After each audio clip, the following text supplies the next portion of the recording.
I'm always grateful to come to Presidency College, to come to Presidency University, and I have a slight regret that I cannot come back to Presidency College. History has made it impossible. But I like to come back to Presidency College because I got a good education here. But I think the best thing in my life also happened in this place. So I got out of Presidency College with much more than a good education. So I'm always grateful when I'm called to come back. I thought when I was asked to speak, when Shohan asked me, I gave him the title Marxist Truth. But later on, I thought that I could also have given the title which would plagiarize the title from Althusser's book, For Marx, because that was a book which I read, I think, when I had finished Presidency College. I think I was in Calcutta University, but it left one of the deepest imprints in my thinking and life. So I'm actually going to speak for Marx today, in a historical point where it seems slightly inappropriate, because I think Marx is actually being wrapped up in a kind of strange namelessness. So I'm going to talk to you first about that, and later on, I want to go on to talk about 4 different things which seem to me to be the elements of what I would call historically Marxist truth. That is, those are truths which I think no one in the modern world would deny. And we would not have got those truths about the modern world if Marx hadn't actually done his thinking.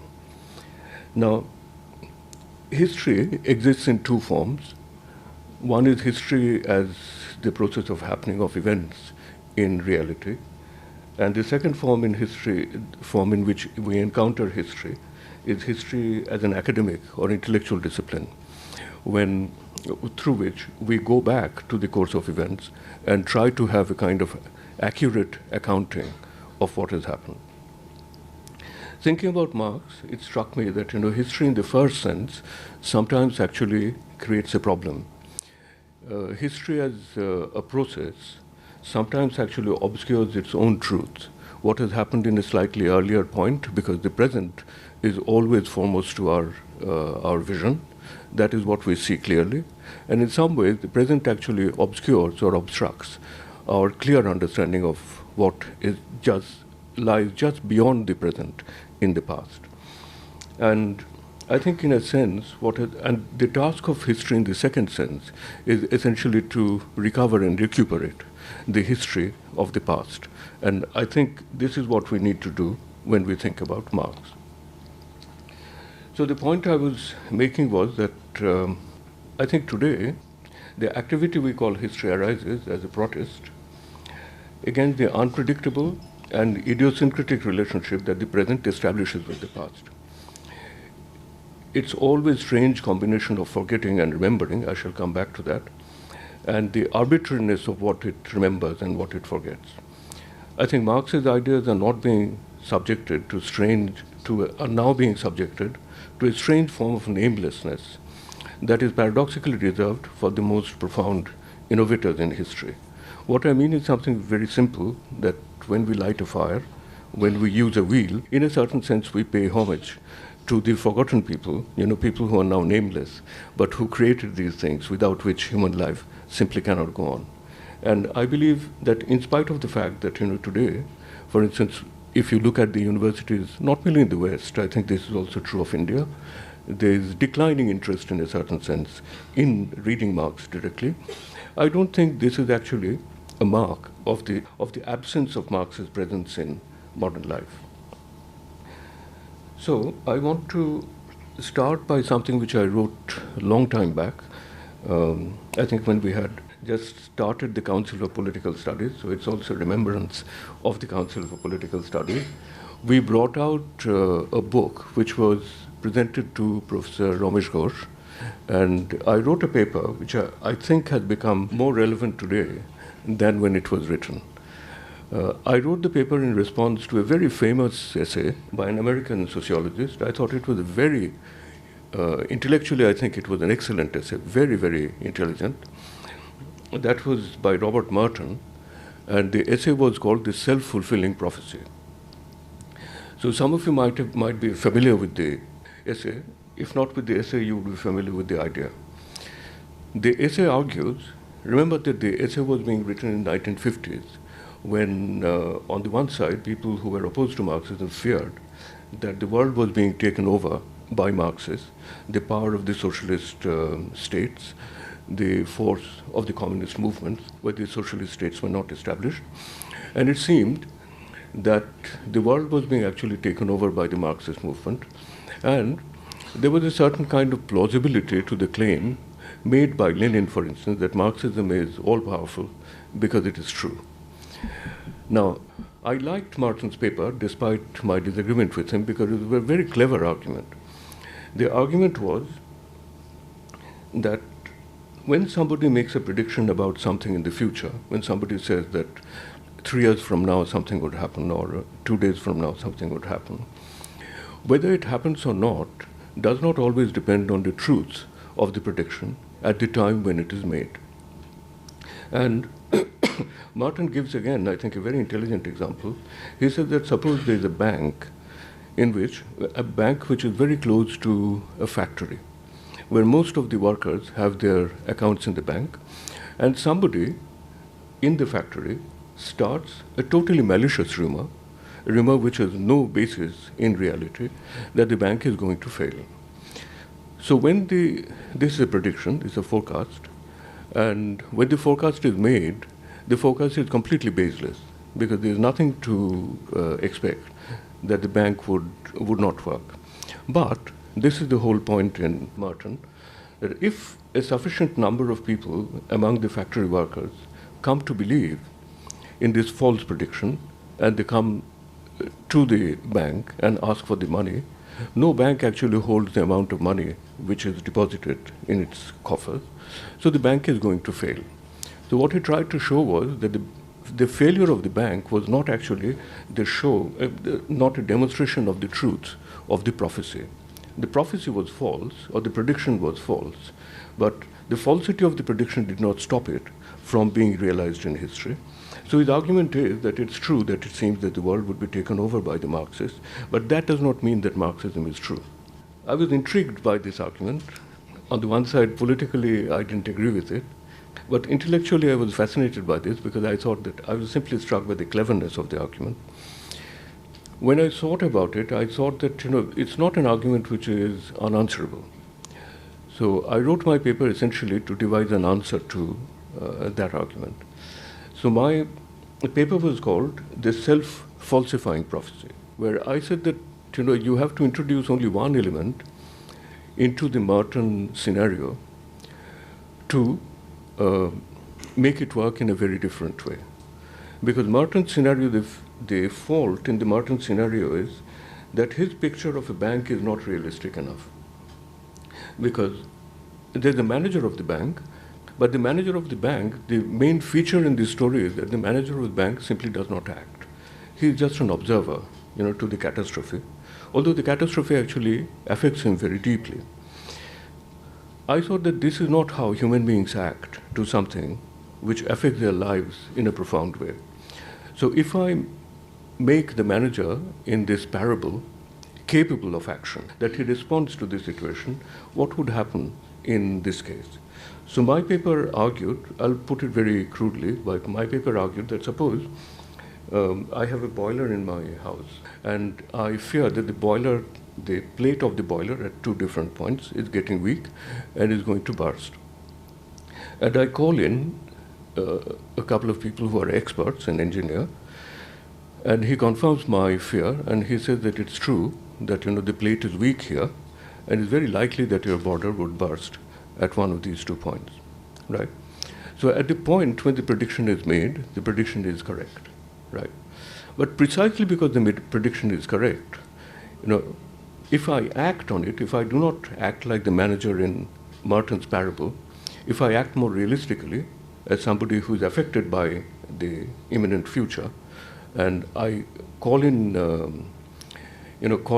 mechanic who actually puts patches precisely on those 2 points, then the situation would change in the following way.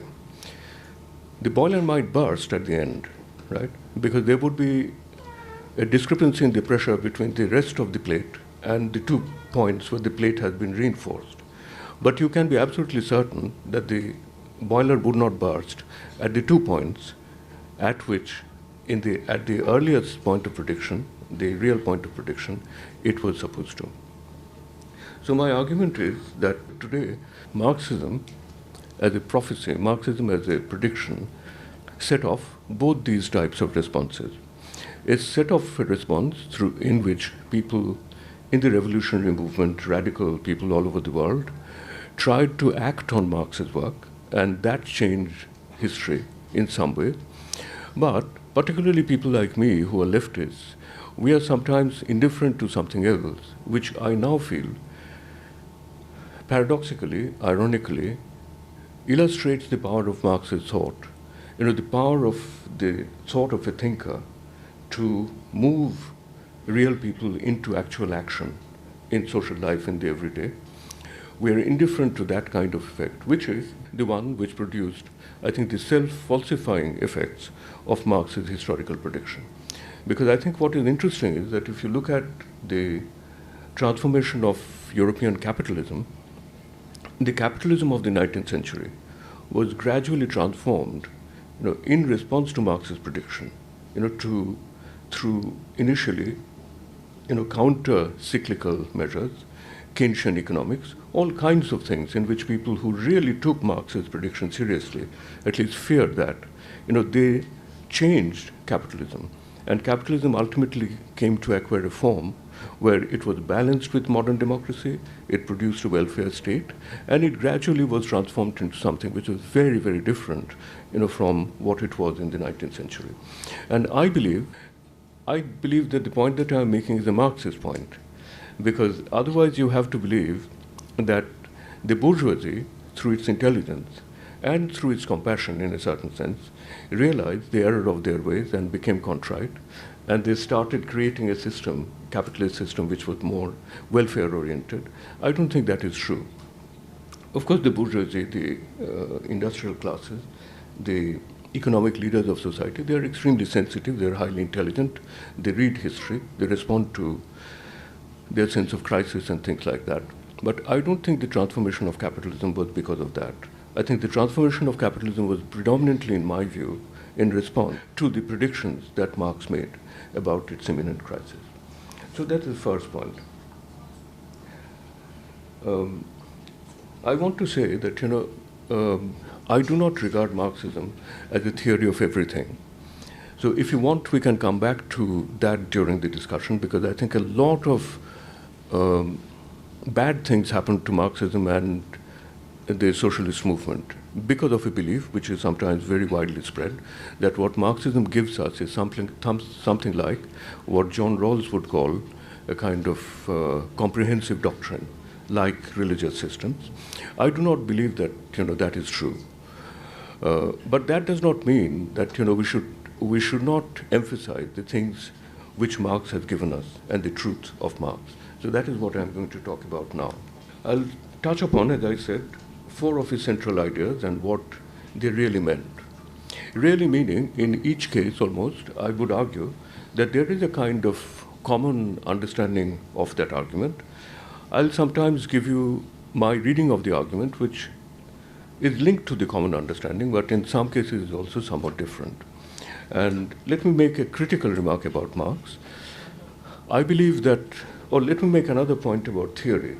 Marx was a great theorist, and I have taught theory, particularly political theory, all my life. So occasionally I was forced to think about the nature of theory. What is the nature of a theoretical intelligence? And one sort of simple response on the nature of theoretical intelligence is, I think, that a theoretical intelligence is like a distorted but special vision. There's some people who can see certain things with an unusually enhanced vision, right?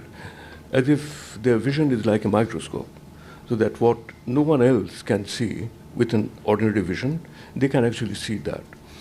But I think, and it's because of that, at Marx's time, what Marx saw about capitalism, I think was seen by very, very few people. But occasionally, that kind of intensification of vision also comes at a cost. Comes at a cost in the sense that they're so absorbed with the fragment of reality or part of reality that they see with that kind of enhanced vision, it also creates a form of indifference in them towards other parts. And I think there is something like that in Marx's thinking about politics. I don't think Marx's thinking about politics during his time was wrong. One is the force of the modern economy through capitalism, for which I think Marx still remains the incomparable theorist. But it's also shaped very powerfully, equally importantly, by the forces of the modern state, which I think Marx neglected to some extent, although the Marxist tradition did not neglect it. If you think of more modern thinkers, two thinkers who came out of the Marxist tradition, Gramsci, who came out of the Marxist tradition quite directly, and Foucault, whose relation with the Marxist tradition I think is more complicated, but Marxism is a precondition for the development of Foucault's insight. So these two people, I think, contributed a lot to the understanding of the second force which shapes modernity, the modern state. But let me now turn to the 4 points I want to make about Marx. In each case, I can claim that I'm talking about a single concept or just a single idea. The first point is the idea of materialism. There was a book by a German Marxist written when we were very young. I think it must have come in 70s. Chauvin would remember. I think late 70s. There was a book by a German writer. His name was Alfred Schmidt. And I think his book was called Marxism and, what was it? Marxism and Study of Nature or something. But it had a very interesting chapter, which struck me very forcefully when I read it. It claimed, and I think he was absolutely right, it claimed that the chapter was called On the Non-Ontological Character of Marx's Materialism, which was a novel idea for me then, but when I read it, I was completely persuaded by that. His argument was that when Marx calls himself a materialist, he does not claim to be a materialist in the sense in which, people separated materialists off from the idealists, or people called themselves materialists, in the long history of European philosophy. European philosophy has a very long tradition of the distinction between materialism and idealism, which is about the ontological questions of nature, reality, etc. And in his view, and he convinced me, that Marx's invocation of materialism was not that. Marx was not an ontological materialist. And this is something which actually goes back to a problem which you will discover if you read the Marx literature quite widely. You will find very often people who are commentators on Marx, they are troubled by the question of whether Marx is a materialist or an idealist, because Marx is obviously extremely heavily influenced by Hegel, right? How can somebody who is a materialist, absorb things which are coming from a person who is also a self-confessed and obvious idealist? So a lot of people have reflected on this question and have felt embarrassed and troubled or felt an unease in saying that Marx is a materialist in the ontological sense. But what does it mean then? What does this concern with materialism? Because it's very insistent in Marx. If you read Marx, you will find that very often he would say that I'm a materialist and therefore I have to say this. What is the meaning of materialism now? Historically, if we look back on Marx, and is this something which is significant or relatively minor in Marx's thinking? I believe that, the concern with materialism is very significant in Marx, but it's non-ontological. Marx is not taking part in the ontological debate between idealist and materialist, and it's because of that it does not actually trouble him that he's taking certain things from Hegel. I think, however, to say that Marx is taking something from Hegel is misleading, because his taking is a very strange way of taking, in the sense he obviously draws something out of Hegel, but he transforms what he draws at the same time. So taking is not borrowing in the obvious sense of the term, and that's why I've also become very critical of something that we took for granted when we were very young from Lenin. Lenin has a famous piece in which he says, the piece is actually called Three Sources and Three Components of Marxism. I think that argument has to be finessed and complicated and refined. There's no doubt that these are the three sources of Marxism, in the sense that Marx's ideas, for Marx's ideas, those ideas are preconditions. In Indian philosophy, we have a beautiful concept, which you don't use very often, but which I think is very useful here. Indian philosophers of different schools would always say that when you encounter a philosophical argument, it's a paksha. In Bengali, we would say it's a pokho. Bipokho, pokho, ittadi, ei orthe pokho. It's a paksha. Paksha basically means a set of propositions which are tightened in a knot, right, linked together coherently in a certain kind of argumentative structure, so that it becomes an argument, right? It's because of that we would say, uni or pokkhe bolechen. Pokkhe bola mane hocche je he has actually given an argument in favor of that. So paksha is basically an argument. And they would say that any paksha that you are studying is an uttara paksha of something which is a purva paksha.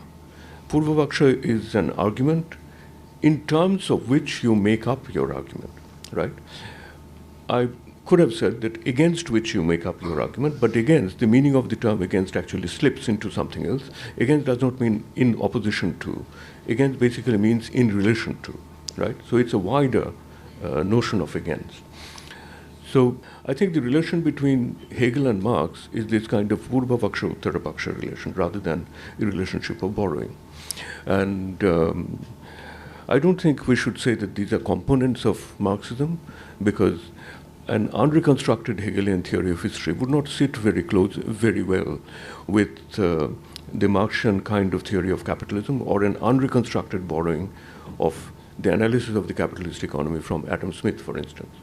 So these are not components. These are things which are drawn in that self-transforming sense from these three great traditions: the French tradition of socialist political thought, the German tradition of thinking about history, and the British tradition, not the English, but the British tradition of thinking about political economy. Now, going back to the question of materialism, what does materialism mean then? I think materialism means something which is absolutely fundamental. I think if you look at earlier forms of political theory, everyday life, whether somebody has a shirt on his back or not, whether somebody is actually trembling in the cold in a cold country, somebody is exposed to the sun in a hot country, right? The physical experience of nature, the physical experience of the world in our life is something which is not given any attention at all. And particularly, I think Marx's materialism is directed against certain types of religious philosophies, particularly Christianity in his context. But I think we can make use of similar arguments in case of other religions as well, which tended to direct people, by very sophisticated, plausible ethical arguments, to disregard the material experiences that they had of human life. So poverty is not a very great concern. Poverty is something which you should ignore, because the most important thing is that you should try to be close to God, or you should try to be compassionate to other people, etc. I think Marx's theory, along with materialists of other types, Enlightenment thinkers, etc., draws our attention insistently, powerfully, to this aspect of human life. And because of that, I'm not very surprised that in the last 10 years or so, I have found a lot of Marxists, particularly Marxist economists, to turn towards a kind of environmental spin on Marxism. Lots and lots of Marxist economists now are at the forefront of the environmental critique. And I think the environmental critique is the right way of developing this kind of theme in Marx, the theme that I call materialism. But anyway, let me now turn to the other things which I understand better, because they fall in my field of political theory and intellectual history. The second point, which I find that when I give these lectures in Europe, and also in America, sometimes surprises people, but much of the time I'm also able to convince people on this, is on the question of history. It's common knowledge that actually Marx contributes very powerfully to a certain kind of understanding of history. But that's a vague and almost meaningless statement. So I want to take you through my understanding of what Marx contributes to the modern sense of history. And when I give lectures to people who are much more familiar with, let's say, the history of German thought, etc., I argue that, to my mind, Marx belongs to a tradition of German historicism. German historicism is a tradition which runs from Hegel, who I think is actually the originator of the great ideas, some of the most profound insights about modern history and historicity. And ordinarily people believe that, that line of thinking runs from Hegel through Dilthey to Gadamer and people like that, who are known generally as historicists. I personally believe, completely against the tradition of philosophical interpretation, that Marx is a very, very important thinker in the tradition of German historicism. So let me make that point more textually. I think Hegel stands at the start of the modern conception of history. What does that mean? So let me take you very briefly through a kind of brief intellectual history of the understanding of the concept of history. If you look at people before Hegel, before the rise of modern German philosophy, history is generally seen as something which is very close to a chronicle. Chronicles are very old. The Muslims have a very long tradition of writing chronicles. Europeans also have a long tradition of writing chronicles. The chronicles essentially have two purposes. One purpose of the chronicle is to give you an accurate picture of certain events that happened in history. So the conception of history, let us say, in somebody like Voltaire, who is a supremely intelligent person, who is one of the major thinkers of the Enlightenment, if you ask the question, what does history mean to Voltaire? Voltaire wrote quite a lot of history. David Hume, another big figure in English Enlightenment, he is a writer of history. What does history mean to them? History means to them trying to keep, as much as possible, an accurate record of what has happened through a chain of historical events. And both Voltaire and Hume, they are great philosophers and ambitious thinkers, so they did not stop simply by producing a chronicle. They also thought that the task of history is partially, at least, explanatory. That is, I must first recount what had happened accurately, and secondly, I must also try to answer the question, why did the events happen the way they did, right? So these two compose modern history before Hegel. What Hegel does is, if you look at Hegel's philosophy of history, Hegel changes the nature of the question which lies at the heart of the enterprise that we call history. The task of history, Hegel now says, is not just to recount events, because the events are infinite, the events are also extremely diverse.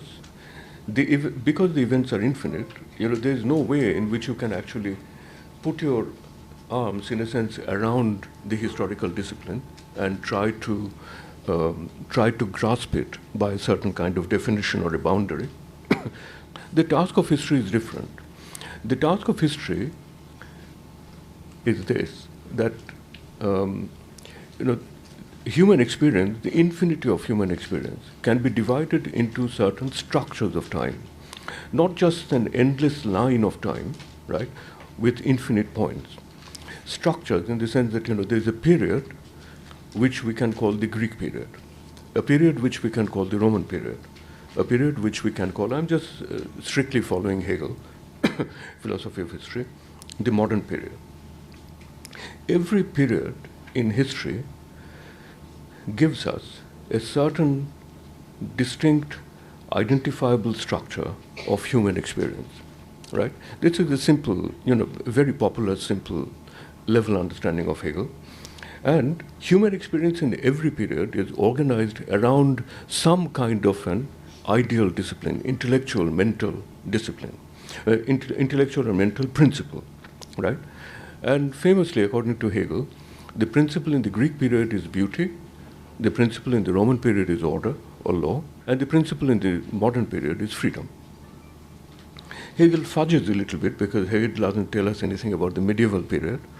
But anyway, I'm not interested in the accuracy of Hegel's historical, empirical history. I'm interested in the logic of history, Hegel's understanding of history methodologically. So what does it change? It changes, first of all, it introduces the concept of periodization or temporalization. Germans use the term temporalization. I find it sometimes slightly awkward in English, but what temporalization means is periodization.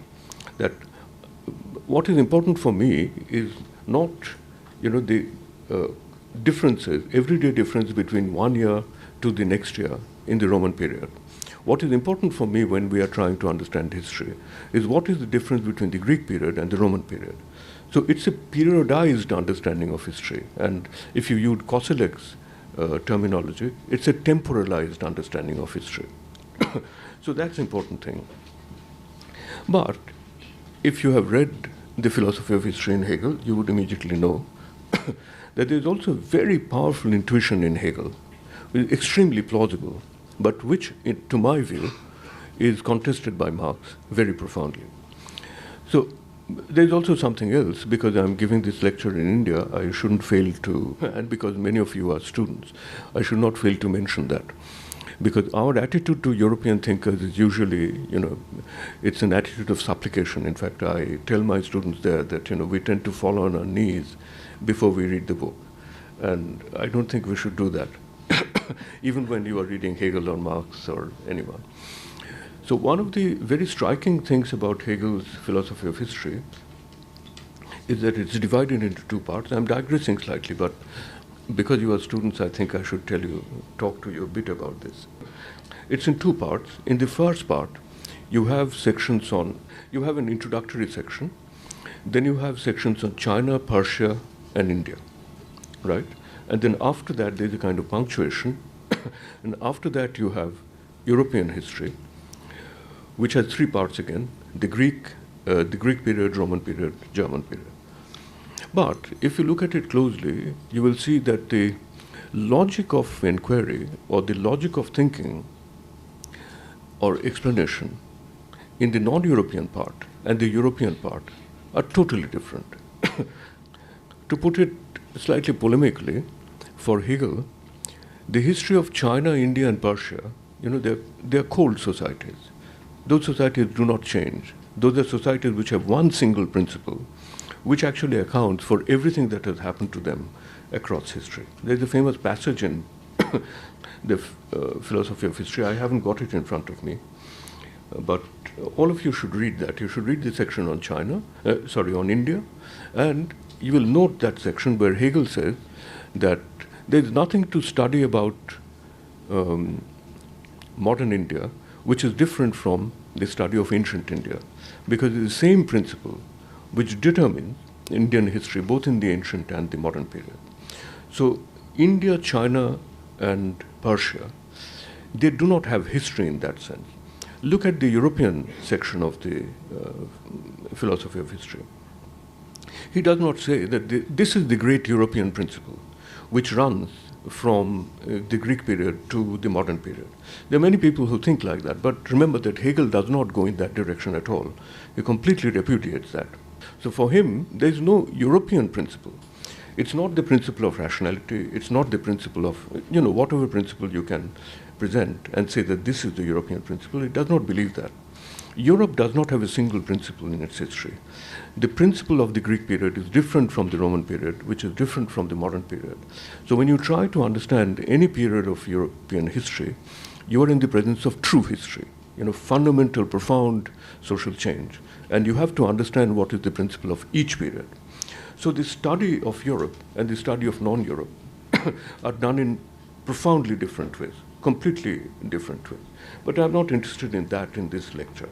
Coming back to Hegel, so Hegel's argument is that if you really want to understand what European history is, try to understand what actually holds together the totality of the experience of social life of people who lived in the whole of the Greek period, right? there is an idealistic principle for him, the principle of beauty, that would explain why the Greek period is the way it is, right? But note one thing. It actually says that there is a certain kind of principle or a certain kind of social experience which is common to all people who are living in this society. Remember, this is why I think it's very important to value and honor Marx. This kind of way of thinking about what is society, the relation between society and its inhabitants, is very, very, very common, right? We share the social world, right?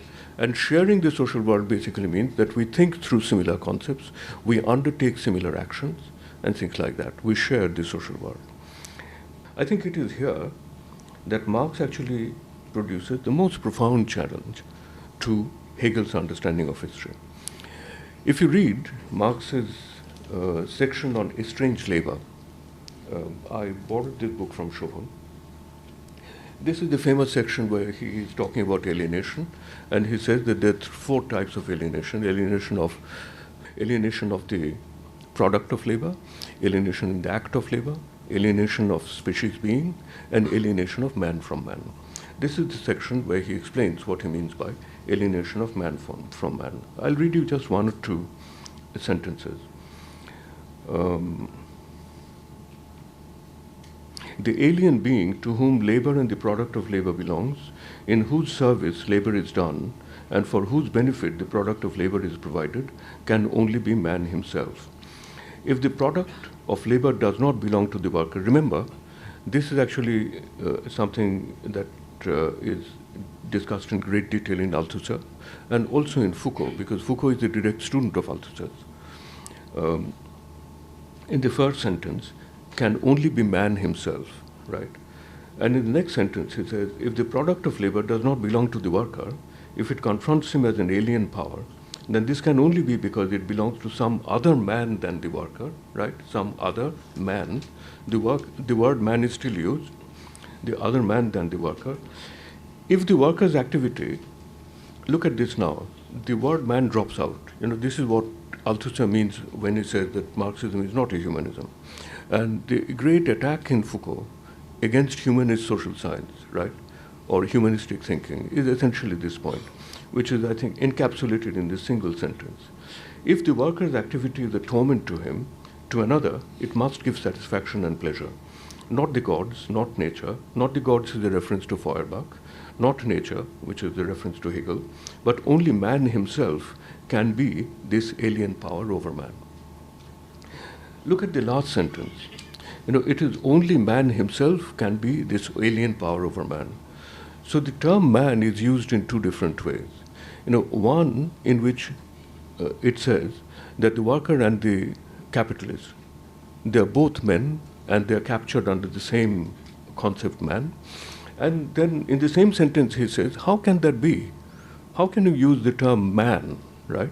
Because these are so fundamentally different types of people that you should not use the term, which actually confuses the most profound difference between them, right? Now, I think this is one of the most important contributions of Marx to the understanding of the society that we carry today. So let me give you a very simple illustration of this, which I give every day when I teach undergraduate classes there. It's through a personal experience, but I think it would make it more lively for you. One day I was walking from my home to my office, which is about 19 blocks, and on the way I had nearly reached my office, and suddenly, it's generally an empty road, suddenly a young African-American man walks up to me, and he asks for some money, which is not very uncommon. Very interesting that in the richest country in the world, begging not really happens. In fact, begging is still quite common in some areas. So he came up to me and asked for some money. I thought that I should give him some money, so it was a cold day, so I was fumbling in my pocket to get $1 or something. And he asked me a very, very interesting and totally unsettling question. So because we were both embarrassed in a certain sense, and so he said, "Sir, have you ever been homeless?" I felt, when after I gave him the money, I was walking back, and I was wondering that, look at the division of social experience between him and me. He's an American. He's an American citizen. Probably, 5 generations of his family have been Americans, right? And he lives in this space, which is a space of kind of upper middle class, university community. He lives in that space apologetically, shrunk, as if he has to sort of, shrink within himself, right? He has to beg in order to survive. Whereas I'm not even an American citizen. I'm only a professor in the university there. But because of class, I walk on the street as if I'm the sovereign of that street. In fact, I'm not shrunk. I'm not embarrassed. I'm not, inconvenienced in any sense. So, I tell my students that if somebody, for instance, if I go to India and somebody asks me, what is the Upper West Side like? Which implies that everybody who lives in the Upper West Side lives like that. That is their common social experience. It would be false, because he's somebody who also lives in the Upper West Side. Or if I talk about New York, right next to my university is a part called Harlem, which is now being gentrified, but it was one of the poorest areas in the United States. Even now, I think there are certain areas which are just unimaginably poor. So the point is that, is there a common experience of New York, living in New York? Is there a common experience of living in America? Is there a common experience of living in Indian society or Hindu society? Now, Ambedkar would also say that, there is no common experience of living in a Hindu society. Remember that Ambedkar says that Hindus have no society. Hindus have no society. He is very, very fond of making that point. I think he was alerted to that, sensitized to that to some extent by studying at Columbia, because he studied at Columbia, particularly with Dewey. And Dewey makes this kind of point occasionally. But I think Marx makes this point with the most profound force. That is what he means in this passage, right? So class, for me, basically means what it means for most Marxists, the kind of analysis that we do on the basis of class, economic differences and the difference it makes for our opportunities of life and things like that. But I think most profoundly, this is class. In fact, this is actually the introduction of class in Marx's own thinking, where Marx basically says, if you ask me, what is the point when Marx actually says that abandon the earlier language, which is the non-class humanistic language, and use class language instead, I would actually say that this is the sentence, precise sentence in which Marx introduces that. And what is the meaning of that?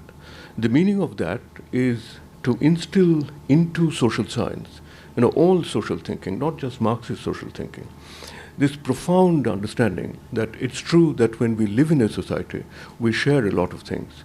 But society is also fundamentally, fragmented, directed experience. There's no social experience of America. There's no social experience of Kolkata. There's no social experience of Hindu society, right? There is a shared social world, but it is shared in contradiction. It's seen, not merely seen in one way, it is experienced. Experience is actually much, much more than seeing. Seeing is epistemological, and being is ontological. So we experience society in very different ways, depending on where we are in this kind of social structure. And I would want you to agree with me that this kind of thinking today is not restricted to the Marxists. I'm sometimes surprised that Marxists actually do not go into the kind of exposition that I gave you just now, because that, I think, is extremely powerful, and nobody practically can deny the force of this. So this is what I mean by history, historicism, and class. Let me turn to history in a second sense. But before that, let me make another point, which is also very simple. So I would not spend much time on this, but I want you to understand Marx's innovativeness. The term capitalism, I said that, every time somebody uses a wheel or strikes a fire, he acknowledges in a certain sense a debt to somebody who first did it, or the people who first did it. I think that is also true of Marx and the invocation of capitalism. I think before Marx, of course, there were highly intelligent people who saw, like Adam Smith, there's a new kind of economy which is evolving in Europe. And they understood different aspects of that economy, Ricardo, Malthus, Adam Smith, all these people. But I think it is Marx who understood that this is a new kind of economy altogether, and the task of understanding modernity is essentially the task of understanding the logic of functioning of this particular economic mechanism. And he gave it the title capitalism. You do not get capitalism conceptually used that way, even in some of the most profound thinkers about this economy before. And so therefore I believe that every time a defender of capitalism uses the term capitalism, in a certain sense, he is invoking something which we get from Marx. Similarly, for instance, when we refer to the activity of politics as an instrumentalist activity, whether we know his name or not doesn't matter. We're actually using a form of thought or a figure of thought which was first developed by Machiavelli. Now, let me now turn to history in a slightly different way. And the last point I shall make would be about the concept of contradiction. But let me make the point about history a bit more fully. I'll take some time on this because this is very close to my heart. I've written on this in spurts. In fact, I wrote something in '83 on this, but I've also written something very recently, I think last year. It came out in a journal called Constellations. Now, what I find interesting in Marx is, here again, I think Marx is a great pioneer and somebody who breaks completely from Hegel. As I said, in Hegel's case, Hegel has an understanding that the world is very diverse and Europe is not the whole world. So he knows about China, he knows about India. It's to Hegel's credit that given his time, he read voraciously. He read an enormous amount about India. If you look at his aesthetics, for instance, it shows that he's very familiar with a lot of, Indological research and things like that. But I showed you what I consider to be the major weakness of Hegel's historical worldview, that he historicizes Europe, and he does not allow non-Europe, in the non-European world, to be historicized. When we turn to Marx, we find something which is quite astonishing. And in my recent paper, I actually said that this insight, which we get from a reading of Marx, is still not fully realized by the modern social sciences. Let me summarize that argument for you very quickly. There are different stages, as we know, of the evolution of Marx's thinking about history. Marx thinks about history structurally, exactly like Hegel. So he actually gives us 4 or 5 different modes of production or social structures, whatever you want to call it. And the different stages in the evolution of his historical thinking are well known. But I don't think Marxist thinkers, including some thinkers we rightly treat with great regard, like Eric Hobsbawm, have actually read that correctly. I'm very, very critical of something that Hobsbawm wrote about Marx's pre-capitalist economic formations. I shall come back to that in a moment. But Marx's historical thinking evolves, I think, in 3 clear stages. There might be finer stages, but at least there are 3 clear stages. The first stage is in the Communist Manifesto, where Marx says that this is actually the outline of human history, right? All history is the history of class struggle. Look at the sentences carefully. There is no modification, there is no exception. All history, so all human history. And what are the structures in all human history? The famous structures of the primitive communist society, which is a non-class society, then slave society or ancient society. Notice one thing which is different between Hegel and Marx. And don't fall into the trap of thinking that Marx simply borrows from Hegel. On this question, you will see that Hegel's temporalization or Hegel's totalities are different from Marx's, because Hegel thinks that there's a Roman period and a Greek period and a Roman period. In Marx's case, there is one period, which is the period of ancient society, because for Marx, the structure of the economy is the most important, And he believed that in spite of the differences between Greek and Roman societies, it is an identical structure. So anyway, ancient society, feudal society, capitalist society, and hopefully, if you have a revolution, a socialist society. But that is in the future. So you have a kind of rectilinear, unilinear sequence of social structures, which is, if you believe the Communist Manifesto, is actually true for all societies of the world. When you come to 1857-58, Marx is now thinking about the question of capitalism much more seriously. And he's also reading very widely. He's in England. He's sitting in the British Museum.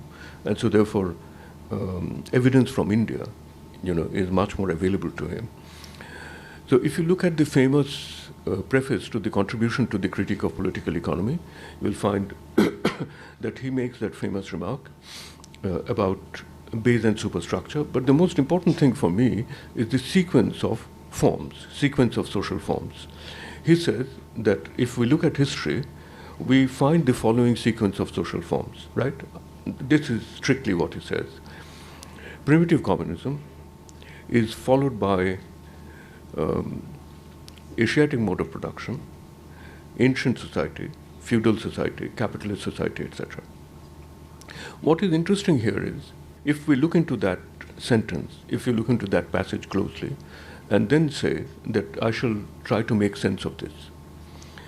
You cannot make sense of this by going back to the Communist Manifesto line, unilinear line, because Asiatic mode of production obviously doesn't fit there. You cannot take the Communist Manifesto line and then put Asiatic mode of production before ancient society, because it's an Asiatic mode of production. It's not part of European history. So what you are forced to do, although this is actually written like a sequence, if you imagine this as a diagram, there's a profound difference, because he leaves the unilinear line, for Europe, and then he thinks that from primitive communism there is a separate line which comes out in many other societies, which he calls the Asiatic mode of production, right? So his conception of history becomes multilinear, right? It moves away, I think, in the most profound manner. It's just one word, right? But I think the logical implication of that one word is absolutely immense, because you can now think of a diagram where you have a separate line, which is true of India and Asiatic societies, etc.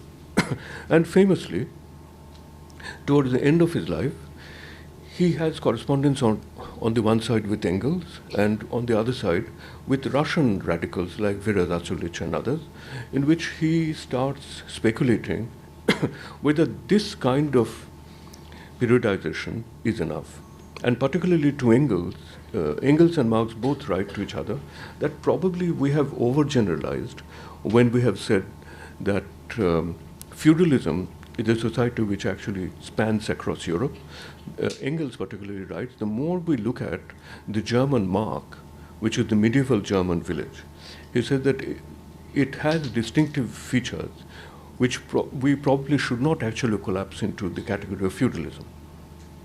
And Marx says that there are certain features of the Russian Mir, which is the name for the Russian village, which are also distinct not merely from feudalism, but also from the German Mark.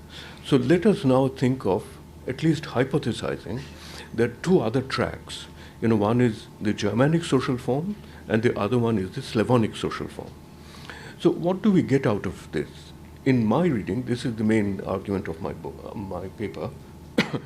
In my reading, Marx is doing something which is absolutely fundamental, that whenever he comes across the evidence of a society which is very different in its structure, right, he does not do what later Marxists did. He does not slap on them, casually, the conceptualization of a feudal society. Anything which is pre-modern is feudal, right? For Marx, feudal is the pre-modern European society and West European society, because he is hesitant whether he should apply the category feudal even to Germany, not to speak of Eastern Europe. So my methodological point is that every time he comes across a body of historical difference, to use more post-colonial language. My paper, by the way, is called Marx and Post-Colonial Thinking. So whenever he comes across a different body of material, right, he conceptualizes it differently. He hypothesizes a Germanic mode of production or Germanic social form, a Slavonic social form. So what I take out of this, my dissatisfaction with Hobsbawm is, Hobsbawm, if you read Hobsbawm's famous introduction to the pre-capitalist economic forms, I think it says a lot of things which are right, but on this I think Hobsbawm is certainly wrong. He says that instead of those 5 categories and unilinear understanding of history, we now have a multilinear understanding of history, and we have probably 7 categories or something. I think that is absurd. I think what we get out of it is not the move from 4 to 7 or 4 to 8 or something like that. We get a methodological sanction for something which says that if you come across historical difference, right, don't collapse it back into European categories like feudal. Try to use new categories, try to conceptualize, with new categories, and give it a new conceptual name, a new categorical kind of name. So that's my reading of Marx's thinking of history. So I believe, what is the implication of this today? Because I'm making a simultaneously double claim for each one of these points that I'm making. That on the one side I'm claiming that even in Marx's time, this is something which is highly interesting and pioneering. I'm also saying that this is something which has actually sunk into what is something like a kind of commonsensical truth of modern social science. So anybody who does social science seriously is actually obliged to acknowledge the truth of this. So what is the truth of this today? I think the truth of this today is the following. I think if you look at the modern social science from one point of view, I think modern social science is in a crisis, because I'll put it very simply, because from the 1950s to today, social sciences have amassed a huge collection of empirical, historical, descriptive data about non-European societies. What people knew in the 1950s and what we know today, there's an absolutely incalculable difference in the empirical knowledge about other societies. But when we think about those things, the theoretical concepts that we use are still all taken from the conceptualization of theoretical categories from European social sciences of the 18th and the 19th century. So I have argued in my paper that there is something like what I would call a vicious triangle, that if you think of the activity of doing theory as a 3-stage activity, you do empirical analysis, empirical historical analysis, then you go into a higher level of analytical understanding of those things, and then producing theoretical concepts. That is what people like Weber, Marx, Tocqueville, Hegel, all of them did on the basis of European history and European experience. So it's a 3-level thing. When we now know about the empirical history of the other societies, we need to do the same thing, for these regions of the world. But we do not do that. So what happens is that, we know a lot at the lower level, at the empirical level, but the conceptualization is all essentially dragged, forcibly dragged from there, and it's not surprising that it doesn't work. So that's what I call a kind of vicious triangle, that it's only European theory which is highly developed, and the theoretical thinking about the other societies are actually very poorly developed by comparison. And I personally believe that if you look at the logic of Marx's thinking about history, Marx does something which is absolutely right, which I think social science has not followed. So in a certain sense, I think Marx is still ahead of our time on this question. So let me make the last 4th point and finish.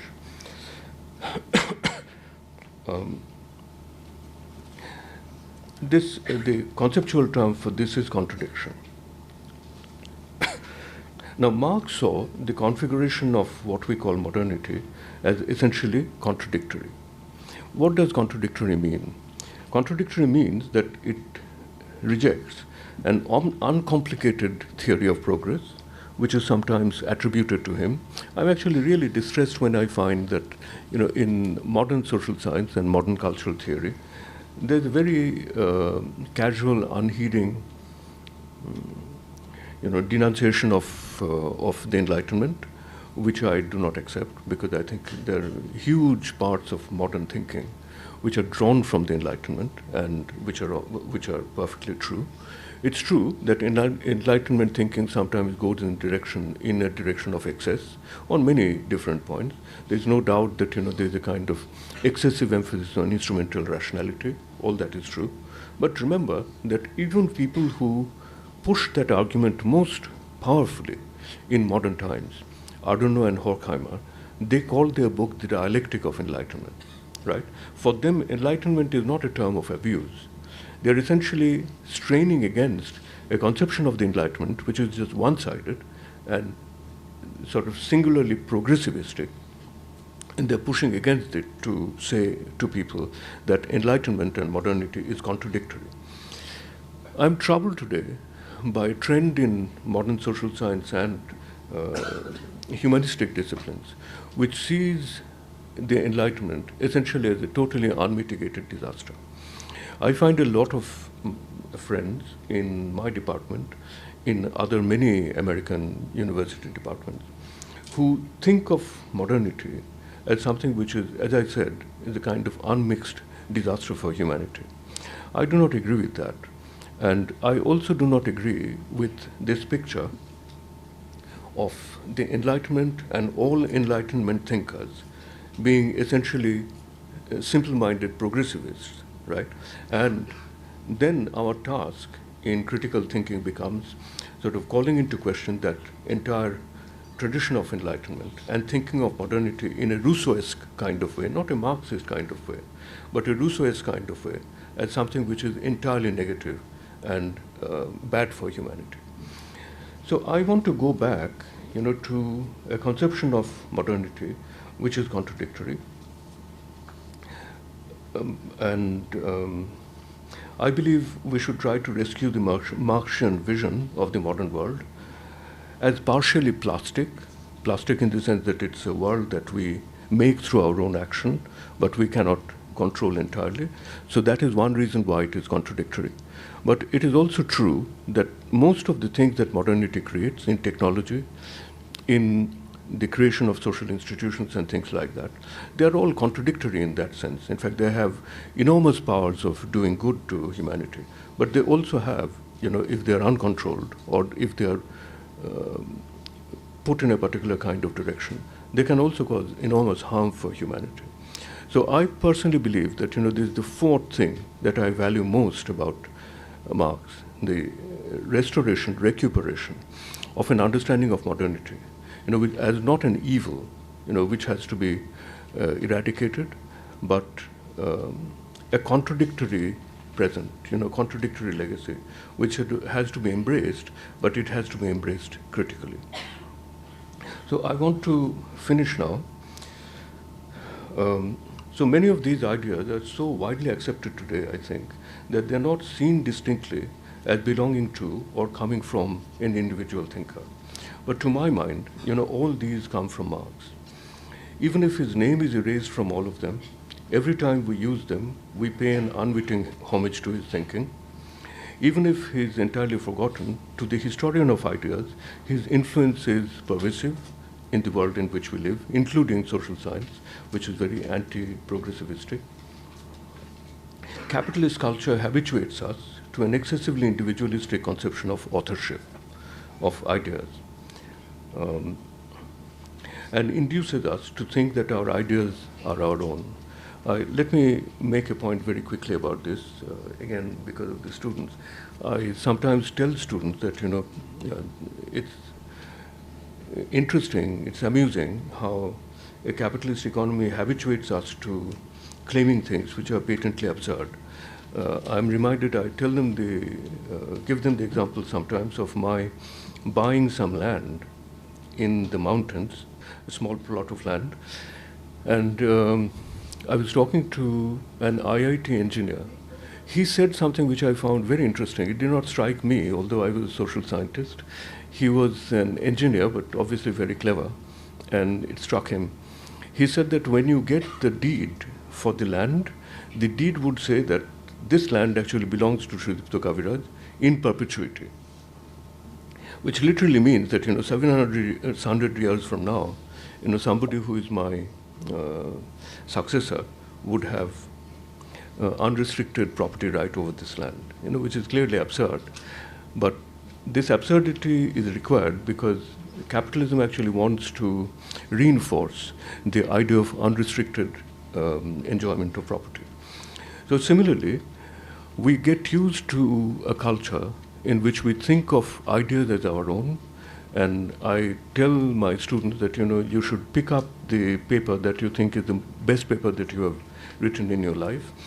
You are all students in a good university, so all of you are very good intellectually, but take a marker pen and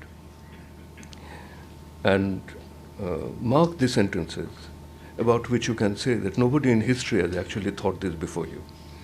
And you will realize that there are very few sentences that you can mark like that. That does not mean that these are not your thoughts. Of course they are your thoughts, but that is the nature of human thought. Human thought is never individual, and it cannot be characterized through this kind of positive individualistic characterization. So these are our thoughts, but we never think our thoughts except through the thought of others. And so we think our thoughts through the prior thought of others, and the thoughts through which we think today, every day about the modern world, some of the most profound ones originated in Marx. So his name now exists, I think, in a strange place between a profound form of memory and also a profound form of forgetting. Thank you.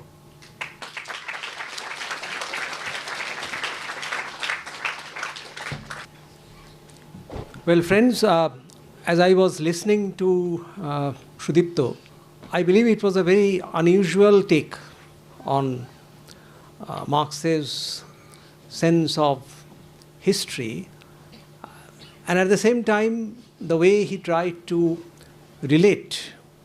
It was not very, he did not very directly focus on that point, that is the sense of truth. I will not summarize. That is not, I think, my job also. I will not summarize what he has stated. You have all listened to his extremely insightful lecture. And I'm quite sure that many of you will raise questions. But we have our constraint of time. So I will just, I've just tried to draw certain clues from what he has stated.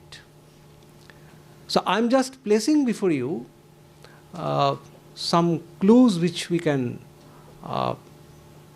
you can say clues, you can say keys, you can say leads, which his lecture has given us.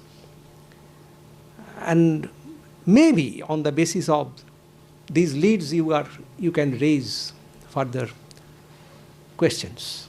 And I have just jotted down 4 such points, not those 4 points which he has identified, but the four such perhaps leads may emerge from what he has stated. One is that Marx's sense of history, well, did he at all, and particularly when he was talking of this contrast between Hegel and Marx, Hegel's reading of history, Marx's reading of history, that did Marx really espouse any sense of universal history, universal truth?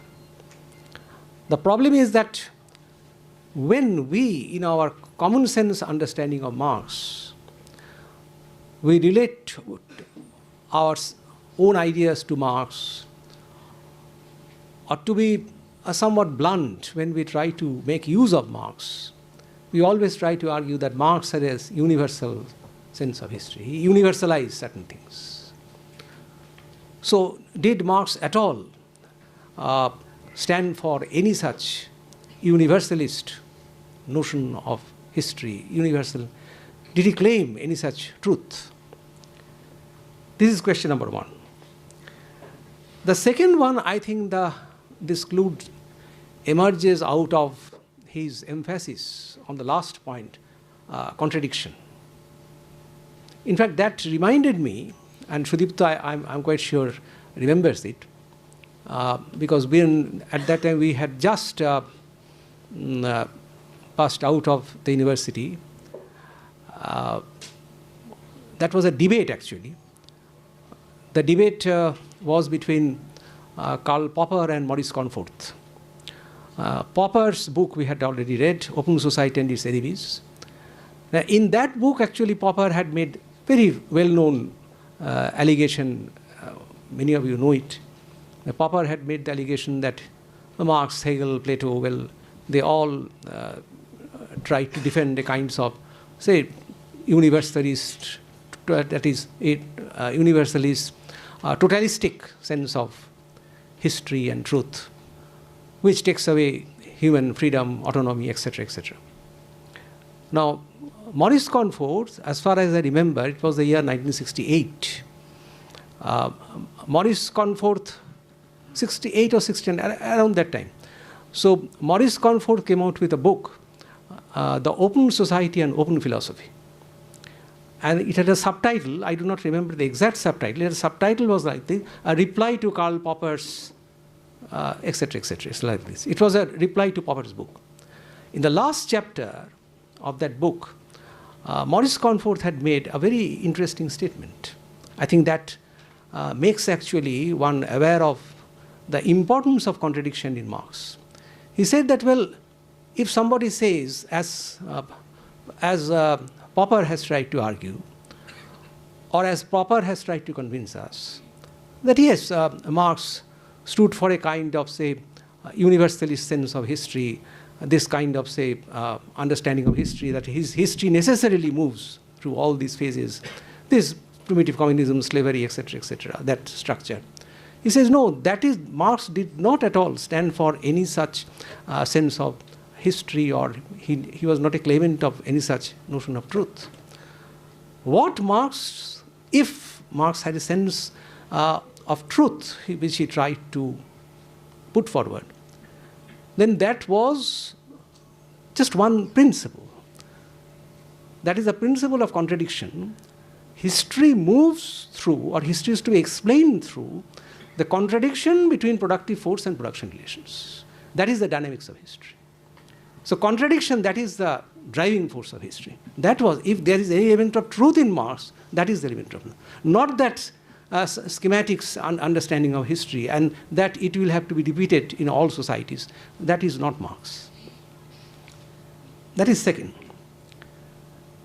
The third point, I think, that is not exactly touched upon by Sudipta, but I mean, this is a question that emerges from not only what he has stated, but especially from the recent studies on Marx. Rather, I would say the kind of rediscovery of Marx that has been initiated after this this is the complete works of Marx, which is the huge project about which on which I focused in my first lecture. And that question, of course, remains unsettled till now.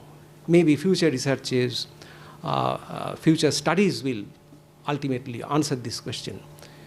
That is, was Marx interested in history as such? Or is it that Marx was primarily interested in the study of capitalism?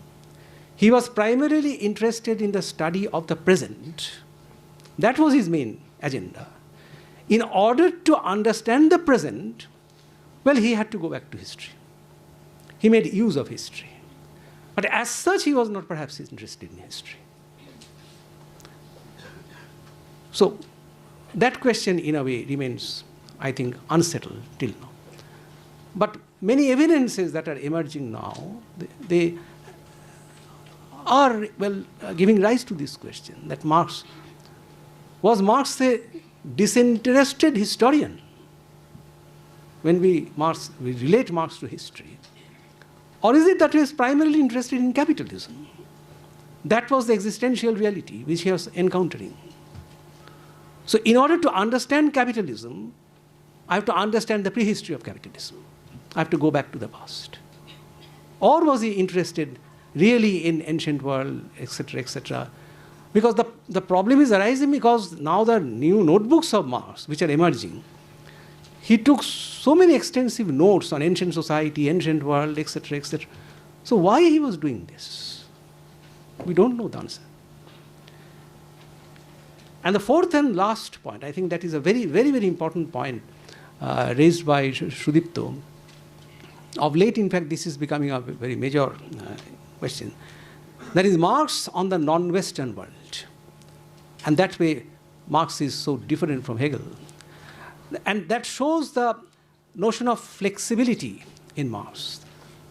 Because there is a common allegation, especially put forward by post-colonial writers, post-colonial thinkers, that Marx was essentially, right from the beginning to end, Marx was guided by a notion of Eurocentrism. But I think there are new researches that are coming out, the new findings on Marx that are coming out, very clearly indicate that Marx was extremely flexible, and especially the point that Sudipta has stated very rightly, I think.